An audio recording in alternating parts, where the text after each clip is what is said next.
Hey everybody, this is Adam from Atlas Gunworks. We're on the segment 2 here of this video. We're going to blend this beaver tail without blending the frame. So I think we talked about this before, but if you were getting an Atlas Gunworks gun, we would put all this together and blend all this as one unit so it all matches perfectly. You don't want to do that if you're retroing just a grip onto a frame per se, because now we're going to take material off the frame and have to recoat the frame. So this is the way to do that without recoating the frame. If you want to go crazy, you can just take all of these little bumps and sharp points out. And the staccatos have some sharp points up in here that if I was, doing a gun from a performance standpoint, I would knock all that down. But this is, hey, I've got an Atlas grip on a staccato. I've got the beaver tail protrudes just a little bit. Everyone's a little bit different. And so normally keep in mind that this beaver tail is held in by the thumb safeties, right? So if we want, we can go check where it's going to sit with just putting that right side thumb safety in there on the ambies. So we're just going to blend this. This is a super Harbor Freight or whatever cheap 6-inch buffer. We're running Scotch-Brite 3M wheels. There's a hard, I think a hard on this side and a soft on this side. Actually, they might both, even in this case, be mediums. So the soft ones work, the medium ones work. The hard are usually too quick for this, but the harder your wheel, the quicker you're gonna cut. Less cuts here means a lot. So we're gonna jump into it.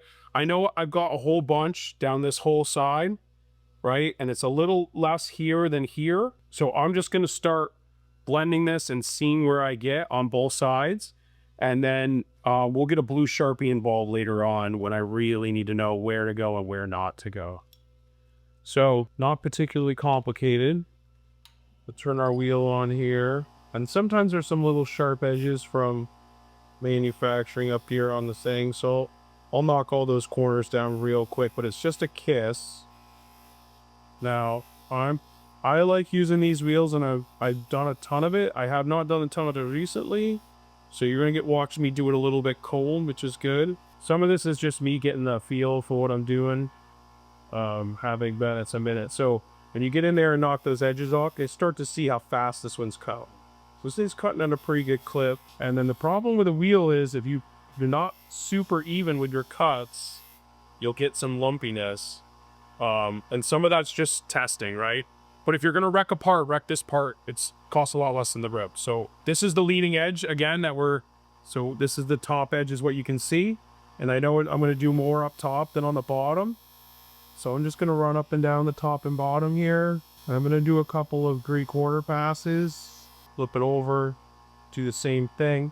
Be advised when you're on the back side that you're on a different, it's even harder to do it when you're going upside down and get your face the same. What'll happen typically is one side will come in sooner than the other. That's fine. Then we'll just start working on that. So a couple of half passes on this, because I know we always want to keep that rolling when we're working on it, because if we're not moving on that, it will cut and leave you a dimple or a gash.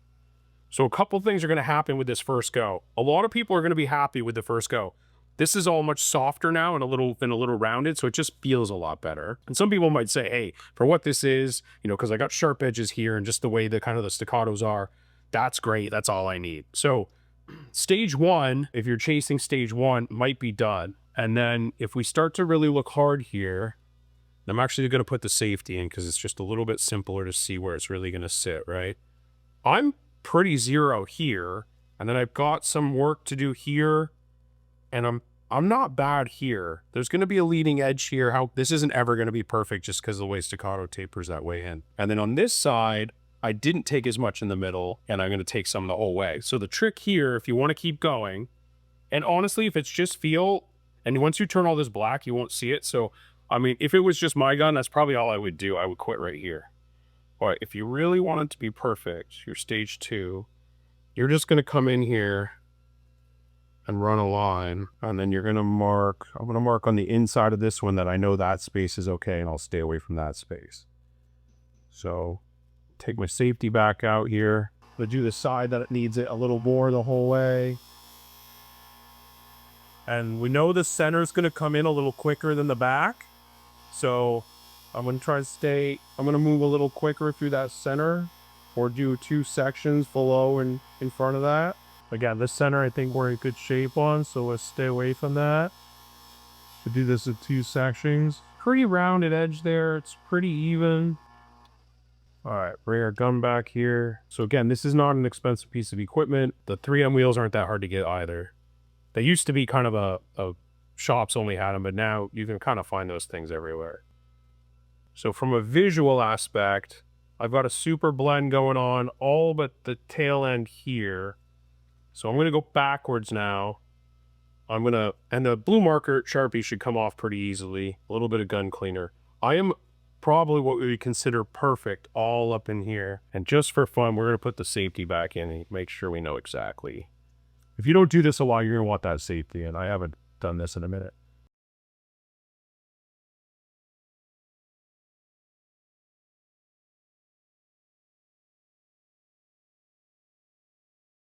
I'm going to mark where I want to cut. I'm going to put an arrow in there on this side to make sure I remember that is where I'm actually taking off. This was a no cut, so I'm going to try to remove that. If I had a little solvent here, that'd come right off. And then on this side, the middle's perfect.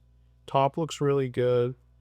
This one is much heavier, but on this tail side.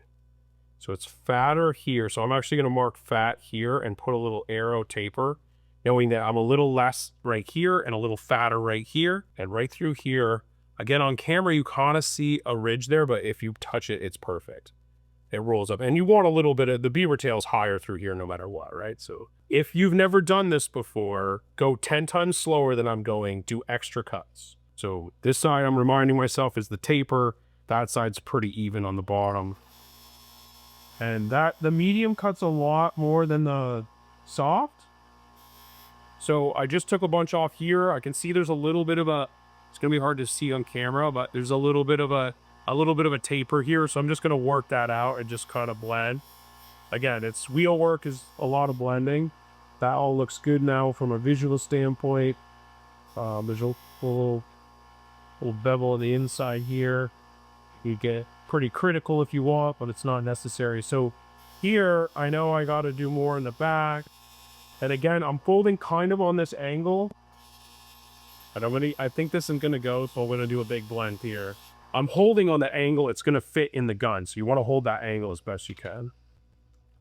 All right, so here we go. And this is, I mean, again, when you turn this black, you'd never see any of this. So not saying you have to turn it black either, but you're kind of just playing this game of, does it feel right? And then you've got a point here to reference. And so I'm just a tad high right here. Some of you might feel this coming to here. But on the sides, it feels just like it's one surface. Everywhere except right here. And so I cut a little bit. This is a good example. I cut a little more right here and not as much right here. So I need to roll that over. And when I do that, I'm going to take the whole back of this down so that this and that don't really have a seam. Can you feel that when you hold the gun? I don't know. Some people might. I'm not particularly sensitive to those little things. I do get sensitive up in here in the web of my hand with the sharp stuff. So again, it's, you know, when you get an Atlas or something like that, like all that's been hand blended. So, and you could do it here if you want to recoat the frame. I wouldn't recommend that. I think you get the aluminum grip, you shoot this for a while, and then you upgrade to somebody who's making a gun with an aluminum grip already. Okay, so I remind myself before I get back to the wheel, what am I doing? I'm going to knock this whole back down, and then this actually where the blue is right here needs a little bit of blend. Okay, a little bit there. I didn't do that quite as much on this side, so I'm going to make it match.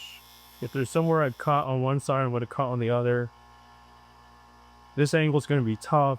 Doesn't really fit well like this, so I'm going to kind of do this on the side OBO. It's not the easiest way to do it. And you'll see where you're cutting, because it'll be shinier, and you just kind of want to make it all uniform. So we'll come back into our grip here, and I'm pretty happy.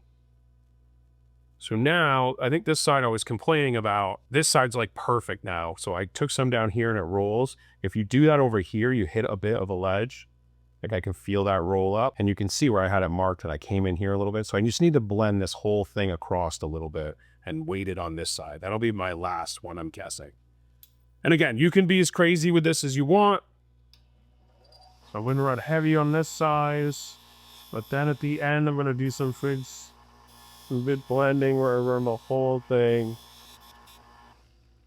Hopeful that this is So I just did that in 4 or 5, maybe 6 tries, whatever.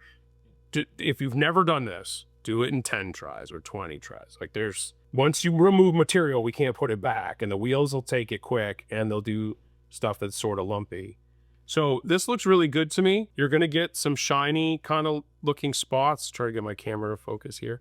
You're going to get some extra. This beaver tail's already polished. It comes off the machine shiny, but we don't pre-polish them. But you'll get some weird marks. If you care about that, you got to use some kind of blasting material or send it to a coater, have it blasted and coated, whatever.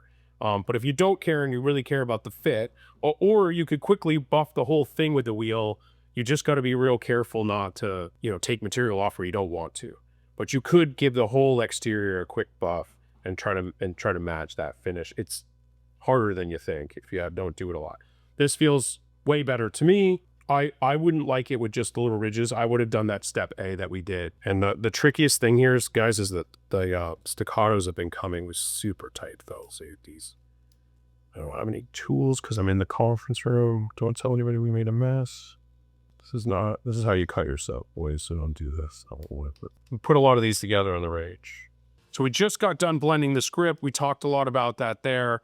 The best coating for your grip and your mainspring housing that are aluminum is going to be hard coat anodized. DLC will be your best for your mag catch and also your beaver tail. Again, we looked at this in the beginning of the video, but when you look at the back, we'll try to get it some focus here. On the staccatos, you've got a bunch of sharp edges here. This is all designed to just be assembled. When you get the pricier guns in the $4,000, $5,000, $6,000 range, this is all going to be hand blended. So make sure if you buy a gun that costs that much, that somebody who's an expert on a wheel has come in here and made all that perfect. But there's literally no ridges. There's nothing to get your hand on. Does it feel better? Yes. Is this totally usable? Absolutely. Again, almost double the money to get the final product of an Atlas caliber gun at the end.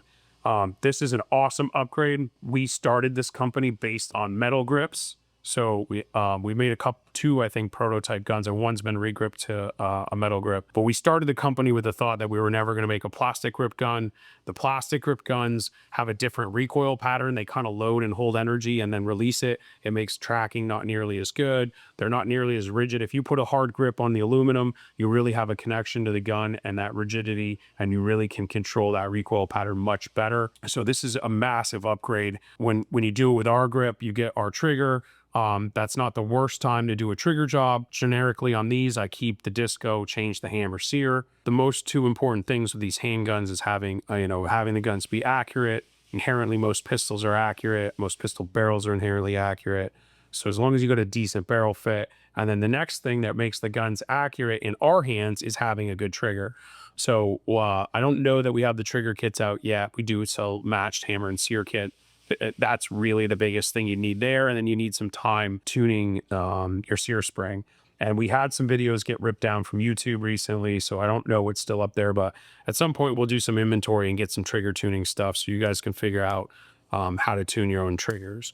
But the grip's probably the biggest recoil from that sense. And then your accuracy, biggest one will be your trigger, in that having a 2-pound or 3-pound break here that's crisp versus a 4 or 5 or one that's not crisp is going to make the gun way more predictable on you breaking the shot and having the gun pointed exactly where you want, right? The guns are always in motion. When we're holding them, you see the sight picture you want, you decide you're going to break the trigger, and that delay is one factor. And then the other factor is how much I move the gun as I squeeze the trigger, right? So the lighter triggers help with both those. So good time for that.